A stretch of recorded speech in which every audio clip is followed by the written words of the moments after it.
The sacred moon pool reflected 1,000 stars, but Lirelei couldn't see their beauty through her tears. Around the ancient stone circle, the entire Shadowmere pack had gathered. For what should have been a celebration, the Alpha King had found his fated mate. Instead, the air thrummed with uncomfortable silence as King Theron Blackstorm stood rigid with barely controlled fury, his silver eyes burning with disgust as he looked at her. "The moon goddess mocks me," Theron's voice carried across the water, each word sharp as winter ice. 28 years I've waited for my true mate.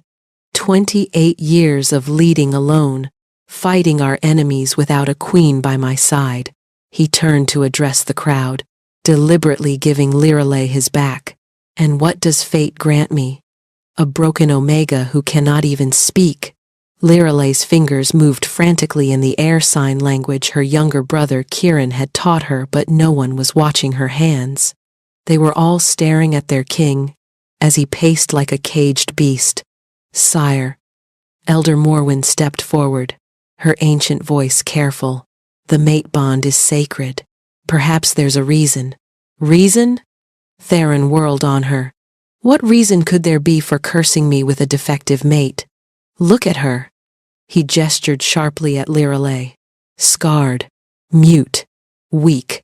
The Bloodfang pack is already questioning my strength. What will they say when they learn my destined queen is worthless?" A sharp gasp from the crowd cut him off. Lirelei had stepped into the moon pool, the sacred waters soaking her ceremonial dress. Her hands moved desperately, signing words none could read. "Please, let me show you. I'm not what you think. Get her out of there," Theron commanded. "She defiles the sacred waters." 2 warriors moved toward her, but Lirelei was already walking deeper. In the center of the pool, where moonlight concentrated into a silver column, she knelt and placed her palms on the water's surface. For a moment, nothing happened. Then, the pool began to glow not with silver light, but with soft golden radiance that pulsed like a heartbeat. The warriors stumbled backward as the light spread, and where it touched the bank, withered grass burst into bloom. "Witchcraft," someone whispered. Theron's eyes shifted to burning amber, his wolf rising. "Seize her." But Lirelei was already moving, pulling herself from the pool and running toward the healing quarters, where wounded from yesterday's rogue attack lay dying. "Stop her," Theron roared, his alpha command hitting her like a physical blow. Lirelei's knees buckled, but she crawled forward, blood running from her nose as she fought the command. She reached the healing quarters door just as Theron's hand closed on her shoulder. Inside, a child's scream pierced the night. The healer's daughter, Rosalie, only 6 years old, had been savaged by rogues and was dying from poison. Lirelei's eyes met Theron's, and for the first time since the ceremony began, she smiled. Then she pressed her glowing palm against the door, and her power exploded outward. The screaming stopped. Theron released her, stepping back in shock. Through the window, they could see Rosalie sitting up, color returning to her cheeks, the black veins of poison fading from her skin. "Day 1 of 9 begins," Elder Morwen whispered behind them, her voice carrying ancient knowledge. "The prophecy clock has started." Day 2. The prophecy Elder Morwen had mentioned haunted Lirelei as dawn broke on the 2nd day since her rejection. She now lived in the abandoned groundskeeper's cottage at Shadowmere's edge, far from the grand pack house where she should have resided as Luna Queen. Each morning, she watched patrols pass her window, never stopping, never acknowledging her existence. The mate bond burned in her chest like swallowed silver, a constant ache that grew worse each hour. Her brother Kieran visited at dawn, sneaking food and supplies. "The ancient texts speak clearly," he'd told her. 9 days from rejection to redemption, or the bond breaks forever. We're on day 2 now, but Lirelei had more pressing concerns than prophecies. The Omega District's children were dying. Tonight, She pulled her dark cloak tighter and slipped through forest paths she'd memorized. Her destination was the lower district, where Omega families lived in cramped quarters, forgotten by their alpha king. She knocked softly 3 taps. Pause. 2 taps. Jessamine opened immediately. Blessed moon, you came. She ushered Lirelei inside where sickness hung thick. 3 more children since yesterday. 14 pups lay fevered on makeshift pallets. The wasting sickness had started 2 weeks ago, striking only the youngest. The pack healer claimed it would run its course, but Lirelei could smell death creeping closer. She knelt beside the nearest child, a boy named Tam, whose breathing rattled. Pulling back her hood, she placed her hands on his burning forehead. Golden light flowed from her core through her palms. She'd been practicing, pushing her limits each night, though something felt different lately, as if her power was evolving, responding to the mate bond's presence. The boy's breathing smoothed. Color returned. How? Jessamine whispered. The healer said nothing could be done. Lirelei moved to the next child. She wanted to sign the truth that the pack healer only treated those who could pay, but Jessamine couldn't read her signs. Footsteps outside made everyone freeze. The door burst open. Beta Commander Draven entered with 3 guards, his scarred face sweeping the room. What's happening here? Please, Beta. Jessamine stepped forward. The children are sick. She's helping. The rejected mate? Draven's voice sharpened. The witch? Lirelei stood slowly, keeping her movements non-threatening. Her hands began to sign, but she felt something new, a tingling in her throat, as if her destroyed vocal cords were trying to regenerate. The sensation was connected to the mate bond somehow, growing stronger when she thought of Theron. She's cursing them. A guard growled. Beta Draven. Tam piped up from his pallet. She made the hurt stop. She's not bad. Draven stared at Lirelei for a long moment. His own nephew had died from wasting sickness 3 summers past. How many has she healed? All she's touched, Jessamine said boldly. The ones she hasn't reached yet. She gestured to 5 still fevered. Finish, Draven said quietly. Quickly. Lirelei moved to the remaining children, her power flowing despite her exhaustion. The last child, a tiny girl named Sage, was barely breathing. Lirelei poured everything into the healing, golden light blazing bright. When Sage's eyes fluttered open, Lirelei collapsed. Is she dead? A guard asked. Draven checked her pulse. No, but she's burning up. He lifted her carefully. Take her to the pack house. To the healing wing. The Alpha King is at the northern border until tomorrow. Draven's jaw set. Move. As they carried her out, Kieran emerged from the shadows where he'd been watching. Day 2 ends, he murmured, following them. 7 days remain. Meanwhile, deep beneath Shadowmere territory, something ancient stirred in its prison. The golden light of a purifier had touched the earth for the first time in generations. In caverns forgotten by modern wolves, symbols carved by the founding pack began to glow with warning. The buried god, imprisoned for exactly 1,000 years, felt the seals beginning to crack. Soon, it whispered into the darkness. Soon. Day 3. Lirelei woke to arguing voices and sharp medicinal scents. Her body ached terribly, but she was alive and surprisingly in the pack house's healing wing. Completely unacceptable. Head healer Garrett's voice cracked with indignation. That creature contaminates my healing sanctum. 14 Omega children would be dead without her. Draven rumbled back. Those children's deaths were the will of nature. The weak are meant to. A crash interrupted him. Lirelei opened her eyes to see Draven holding Garrett against the wall. Finish that sentence, the beta growled. The Alpha King agrees with me, Garrett wheezed. The natural order must be preserved. The weak what? The temperature dropped as Theron entered, still in traveling cloak, dust coating his dark hair. His silver eyes swept the room, Draven releasing Garrett. And then, Lirelei. Their eyes met, and the mate bond roared to life. She felt his exhaustion, his anger, his confusion. He'd felt her collapse through the bond, had ridden through the night to return. "My king," Garrett began. "This witch was brought here against protocol. Healing," Draven interrupted. "She's been healing dying children you refused to treat." Theron's expression didn't change, but Lirelei felt rage spike through the bond. "Is this true?" "They couldn't pay," Garrett said defensively. "Resources are limited. Get out." Theron's eyes flashed amber. "Before I tear your throat out." Garrett fled. Theron approached her bed slowly. She tried to sit up but couldn't.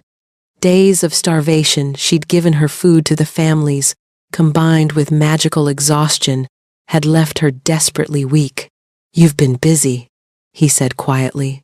Lirelei's hands moved to sign, but that tingling in her throat returned. Stronger now. The mate bond was doing something to her, slowly regenerating what had been destroyed. She touched her neck, confused. "Draven, find someone who can translate her signs." As Draven left, Theron pulled a chair close. They sat in tense silence, the bond humming between them. "I can feel you dying," he said suddenly. "You're starving yourself." "Why?" She met his eyes, letting him see the truth. He'd humiliated her, called her worthless. Did he really think she'd come begging? Draven returned with Kieran. The boy took one look at his sister and snarled at the Alpha King. "Kier, no," Lirelei signed frantically. "She says stop." Kieran translated coldly. "You can read her signs?" "I taught them to her after rogues cut out her tongue 5 years ago. She saved 30 people that night, warning our village. The rogues made sure she could never warn anyone again. They knew what she was, a purifier. They'd been hired to stop her before she manifested fully." Theron's eyes went full amber, his wolf incisors extending slightly, a sign of his beast responding to rage. "Who hired them?" "We never found out, but whoever it was knew our family's secret." Before Theron could respond, a guard burst in. "Alpha, the northern border Bloodfang pack is attacking with some kind of weapon. Our warriors are falling, poisoned." A roar echoed across Packlands, not wolf, but something else. Something that shouldn't exist. "What was that?" Draven demanded. "They have creatures," the guard stammered. "Corrupted things."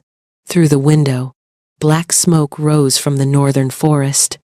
But beneath the smoke, Lirelei sensed something deeper, an ancient malevolence stirring, the same presence that had been pressing against her dreams lately.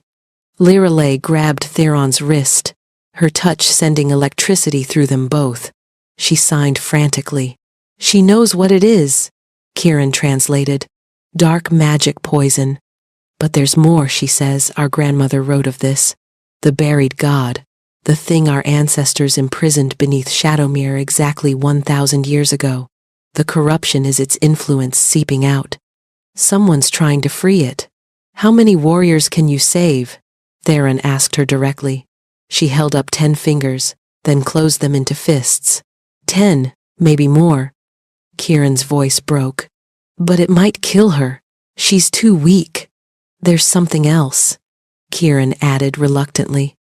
"Our grandmother wrote that when a purifier manifests fully, they can cleanse corruption itself, not just poison or sickness, but the very essence of evil. That's why they were hunted to extinction." Theron stared at his rejected mate, starved, exhausted, yet still willing to sacrifice everything. "Do it." He offered his wrist. "Save my pack." As her teeth, surprisingly sharp, with elongated canines that marked her as something more than purely human, pierced his skin, Theron felt something shift. Her power, ancient and pure, mixed with his alpha strength, but beneath it, he felt her life force flickering dangerously. Golden light exploded from Lirelei's hands as she rose from the bed, stumbling toward the door. She's going to the battlefield, Kieran said in horror. She's going to burn herself out to save them all. Day 4. The northern battlefield reeked of corruption. Lirelei stood at the makeshift healing station, legs trembling as another wave of poisoned fighters was carried in. That's 23 healed, Kieran whispered beside her, translating her signs for the warriors. You said 10 maximum. Lirelei's hands moved. They keep coming. The twisted creatures Bloodfang pack had unleashed were abominations. Wolves corrupted by dark magic until they bled acid and spread poison with every bite. Every warrior who faced them fell within minutes, veins turning black. Another wave! Someone shouted. Theron thundered into the station, carrying 2 warriors.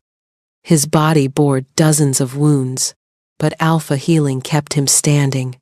Their eyes met, and she felt his desperation. How many more? He asked hoarsely. She held up 3 fingers, then 1 maybe. Not enough. There are 40 more poisoned. Lirelei moved toward him, placing her hand over his heart. Through the touch, she pushed a single thought through the bond, the first time she'd managed telepathic communication. Trust me. She walked past the healing station, straight toward the battlefield, where corrupted beasts still raged. Warriors screamed for her to stop. She dropped to her knees in the mud, placing both palms flat on the corrupted earth. She reached deeper than ever before, to something ancient in her bloodline. Her grandmother's writings had hinted at this. She wasn't just a healer. She was a purifier, capable of cleansing corruption itself. Golden light exploded from her in a wave that swept the battlefield. Where it touched the corrupted beasts, they writhed as dark magic burned away. Poisoned warriors gasped as black veins receded. The ground itself began to heal, but the effort was killing her. Theron felt it through the bond, her life force hemorrhaging with every second.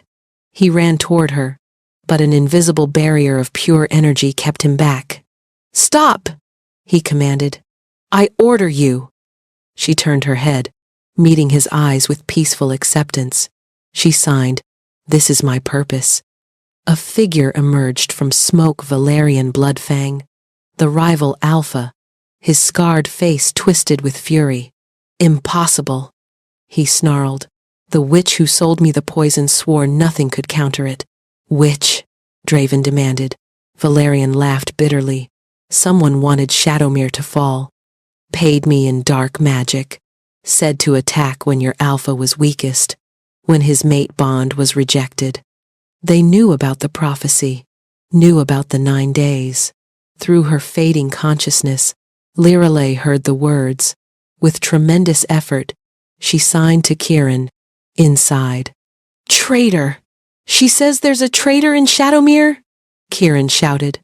A crossbow bolt whistled past Kieran's head, missing by inches as he dove aside. Head healer Garrett stepped from the shadows, reloading his crossbow. Couldn't let you reveal everything. His genteel mask had dropped. Years of watching lesser wolves get promoted while I, brilliant as I am, was relegated to healing duties. You poisoned our own people, Theron growled, bones cracking toward his wolf form. I poisoned the weak. Natural selection. Garrett aimed at Lirelei. The witch from the northern wastes, Morgeth, promised me Shadowmere when you fell. She knew about the buried god, knew how to wake it. But this silent bitch ruined everything. He fired, but Lirelei was faster. The last of her purification power shot toward him in a concentrated beam. Where it struck, Garrett simply ceased. Not even ash remained, but the effort broke her completely.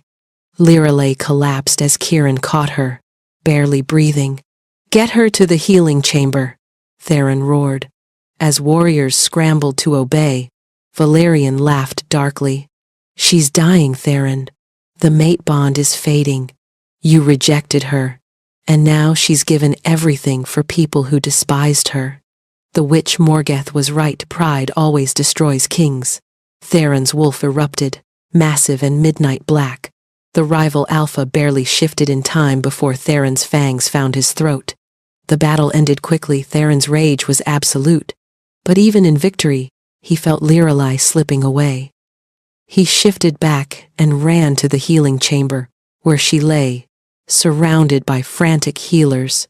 She gave too much, one said. Her life force is nearly depleted. Give her mine, Theron said immediately. It doesn't work that way. She's a purifier. The power comes from within. She has to choose to live. Theron knelt beside her, taking her cold hand. Please, choose us. Her eyes fluttered open briefly. Her fingers moved weakly. 5 days left. What? Kieran leaned closer. She's saying 5 days left. Elder Morwen, who had just arrived, gasped. The prophecy. Today is day 4. 5 days remain for redemption. Tell me everything about this prophecy, Theron commanded. 9 days from rejection to redemption. Days 1 through 6 are hers to prove her worth despite rejection. Days 7 through 9 are yours to prove yourself through humility, truth, and surrender. If you fail, Morwen's voice trailed off. She dies, Theron finished, and the mate bond breaks forever. Day 5. Theron hadn't left Lorelei's side. His pack was rebuilding, but their Alpha King maintained his vigil, pouring his life force through their bond to keep her anchored. The pack needs you, Elder Morwen said gently. They need their Luna to live, Theron replied, eyes never leaving Lorelei's pale face. She's not officially. Theron's growl shook the walls, silencing her. A knock interrupted them. Draven entered with a woman in traveling robes bearing symbols of the Northern Oracle. Seer Ravenna, Morwen gasped, bowing. We didn't summon. The spirits sent me, Ravenna interrupted, her milk-white eyes seeing despite their blindness. 3 nights ago, a purifier's light bloomed across the land. I came immediately. You know what she is? Theron stood, hope flickering. I know what she was meant to be. Ravenna approached the bed, hands hovering over Lorelei. Oh, child, the weight you carry. She turned to Theron. Do you know the prophecy's full text? Tell me everything. Ravenna pulled out an ancient scroll. A queen born without voice would save a kingdom through sacrifice. 9 days from rejection to redemption. The Alpha must prove worth through 3 trials. Humility on day 7. Truth on day 8. Surrender on day 9. What about days 5 and 6? Preparation and revelation. Today, day 5, you prepare your heart. Tomorrow, day 6, a revelation comes. Ravenna moved to the window. But there's more. Your land holds an ancient secret. Do you know what lies beneath Shadowmere? Nothing. It's been our territory for 1,000 years. Exactly 1,000 years. When your ancestors founded Shadowmere, they built it as a prison. The buried god, a creature of pure corruption, was sealed here. The prison weakens with each passing century. That's why corruption could manifest. The attack was meant to break the seals further. Someone wants it free. That someone is coming. Ravenna's blind eyes seemed to pierce through him. Morgeth, the Northern Witch. She'll arrive on day 8, but not as enemy. She holds a piece of your mate's puzzle. What puzzle? Lorelei's grandmother made a bargain with Morgeth, saved her family in exchange for their silence. But the bargain had a hidden clause. When the Silent Queen claims her king, the bargain ends, and her true voice returns. Theron looked at Lorelei's still form. But I rejected her, and now you must unrejected her. Completely, publicly, honestly. Ravenna moved toward the door. Look outside. See what your mate does even while dying. Theron looked and gasped. The entire territory was blooming flowers through snow, trees bearing fruit. The pack members moved with unusual vitality. She's using her last life force to heal your land, Ravenna said softly. Even rejected, She loves your people enough to give them everything.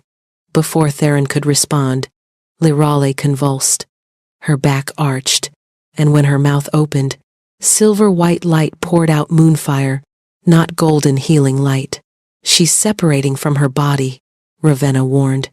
No, Theron grabbed Lirale's shoulders. Don't leave me. Not now. Her eyes opened, unfocused. Her fingers moved weakly, tired. I know, but please. Give me the remaining days. Let me prove myself worthy. She studied his face, then signed. Why? Because I was blind.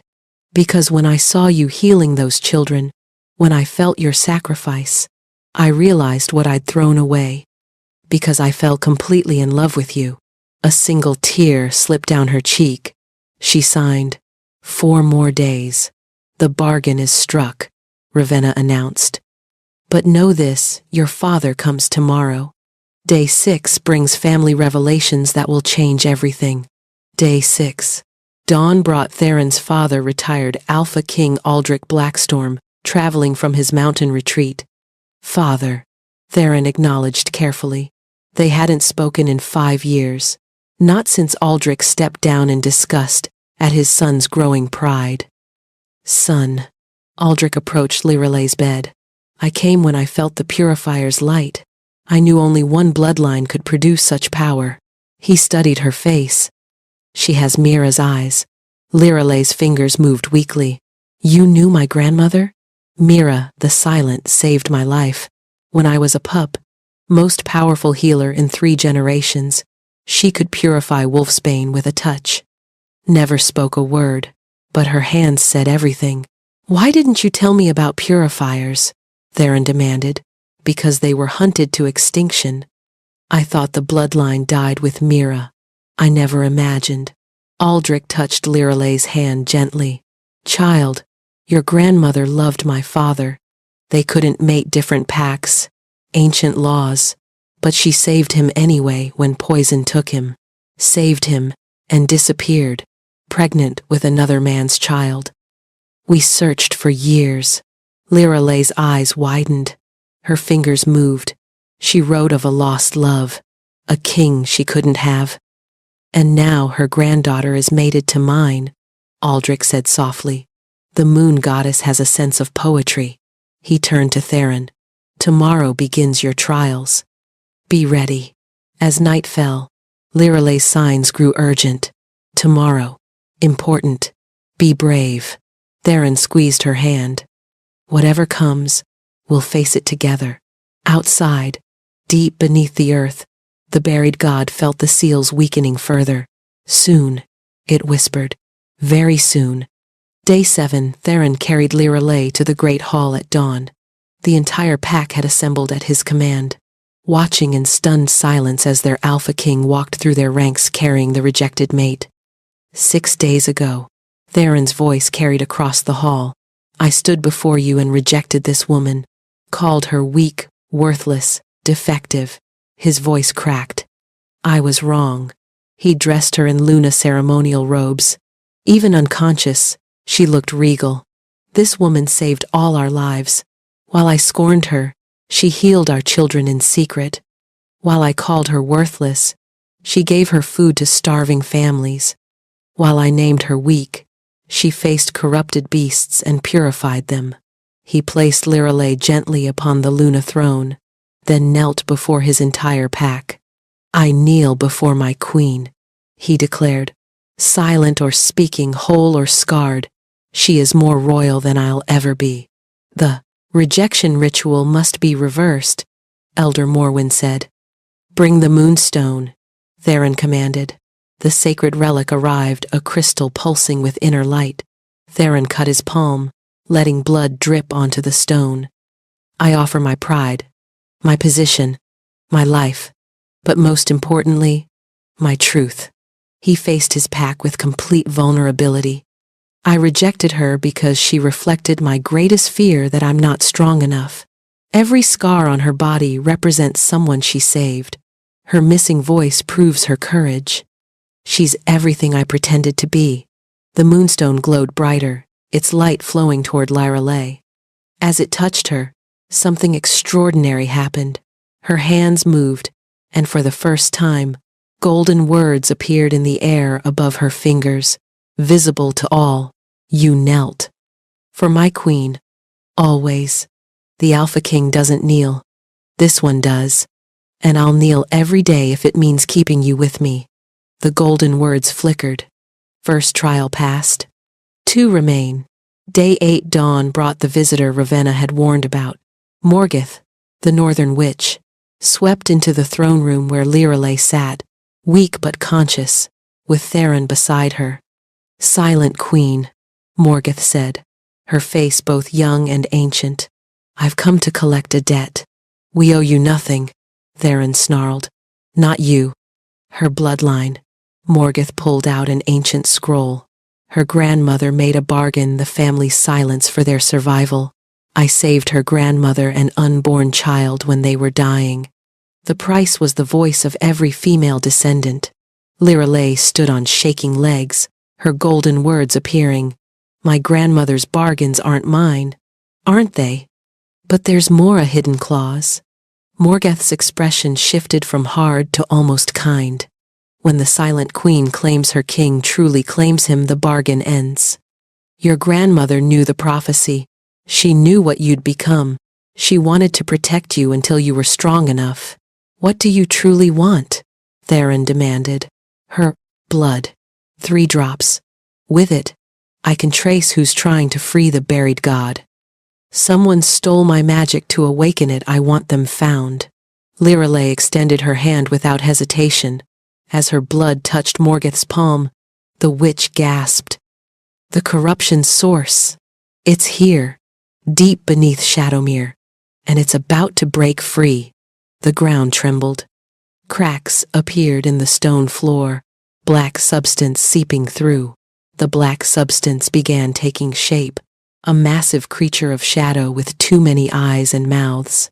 The buried god, Aldrich said, having arrived with other alphas to witness the trials. Our ancestors' prison has failed. The creature focused on Lirelei. Silent one, purifier. You should have stayed hidden. Lirelei's response was to step forward, golden light beginning to emanate from her skin. Her signs were firm. You've been trapped for 1,000 years. That should have taught you humility. I am eternal. I know no humility. Then learn, Theron said, stepping beside Lirelei. He faced the creature without flinching. You want to know truth? Here it is. You're not a god. You're a parasite, feeding on negative emotions. Without hatred and division to sustain you, you're nothing. The creature lunged, but Theron didn't move. I speak truth in front of my pack.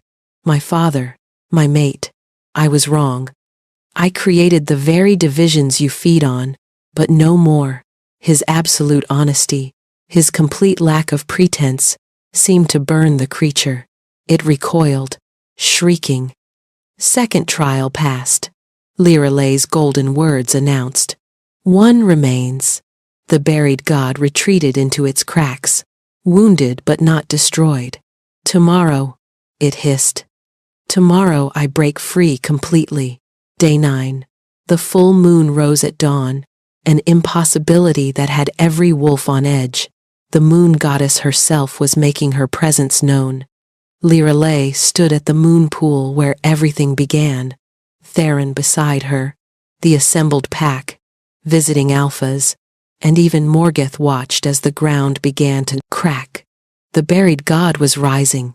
Today I break free, the creature roared, its massive form emerging fully. Today Shadowmere falls. Today, Theron said calmly, I surrender. Everyone gasped, including the creature. I surrender my pride, my need for control, my fear of weakness. He turned to Lirelei. Most importantly, I surrender to love, to my mate, to my queen. He knelt and bared his throat. Claim me. Complete our bond. Make me yours as I tried to make you mine. Lirelei's elongated canines, the mark of her purifier heritage, found his throat. The moment she bit, the mate bond didn't just complete, it exploded into existence with nuclear force. Through it, Theron's strength flowed into Lirelei, while her purifying power flowed into him. They stood together, moving in perfect synchronization. When she raised her hand, he mirrored it. They were no longer two beings but one force. And then, for the first time in 5 years, Lirelei's true voice emerged not from her throat, but from the very air around them, as if the world itself spoke through her. Love isn't broken by words, it's forged by choice, strengthened by sacrifice, proven by surrender. The buried god actually stepped back. Impossible. The bond was rejected. Nothing is impossible when you surrender to truth. Lirelei's voice rang clear. You could have surrendered too, could have chosen redemption over revenge. But you held on to hatred for 1,000 years. She and Theron moved as one, their combined power blazing like a sun. Where the light touched the creature, it didn't just burn, it purified, breaking down corruption into base elements. This isn't over. The creature shrieked as it dissolved. I am eternal. No, Lirelei said with finality. You were ego, and ego dies when faced with selfless love. The creature gave one final wail before disappearing completely. The cracks sealed themselves, the air clearing. In the silence that followed, Lirelei collapsed against Theron, who caught her automatically. You spoke, he whispered in wonder. She smiled, touching his throat where her mark was already healing into a silver crescent. The bargain is complete. My grandmother's debt is paid. My voice is freed. Morgoth approached, looking younger and cleaner. The corruption in me, it's gone. Your purification destroyed it when you destroyed the buried god. She knelt. I owe you everything. No debts, Lirelei said firmly, her voice growing stronger. We're free of the past, all of us. The visiting alphas began pledging their support, not from fear but from witnessing something unprecedented: love, conquering ancient evil. Alpha Marcus stepped forward. Your vision for the Pack's equality, healing for all Stormridge pledges to follow it, as does Ironwood, Alpha Cordelia added. One by one, every Pack committed to change. That evening, at the moon pool, the Pack gathered for the official mating ceremony. But first, Lirelei had something to say. For 5 years, I had no voice, but silence taught me to listen. I heard the Omega children crying. I heard the poor begging for help. I heard what wasn't being said. She looked at each Pack member. Now I have a voice, and I'll use it for those who still don't. Shadowmere will be a sanctuary for all wolves. Theron took her hands. 9 days ago, I listed your supposed flaws. Now let me list the truth.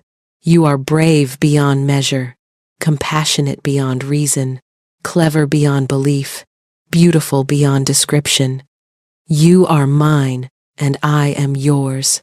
As they kissed, the mate bond exploded with light visible for miles.